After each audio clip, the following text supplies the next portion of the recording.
جادوئی tiffin اور اچھے دل والے بچے۔ ایک اسکول میں احمد نام کا بچہ رہتا تھا۔ وہ ہمیشہ اداس رہتا تھا کیونکہ اس کا ٹفن خالی ہوتا تھا۔ ایک دن اسے راستے میں ایک پرانا ٹفن باکس ملا۔ احمد نے اسے کھولا تو حیران رہ گیا۔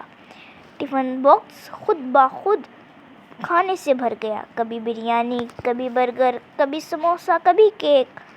احمد بہت خوش ہو گیا۔ وہ اپنے دوستوں کو بھی کھلاتا۔ ایک دن لالچی لڑکا آیا۔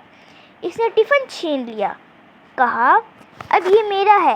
لیکن جیسے ہی اس نے ٹفن کھولا، اندر سے سبز مرچ نکلی۔ وہ چیخنے لگا، پانی، پانی!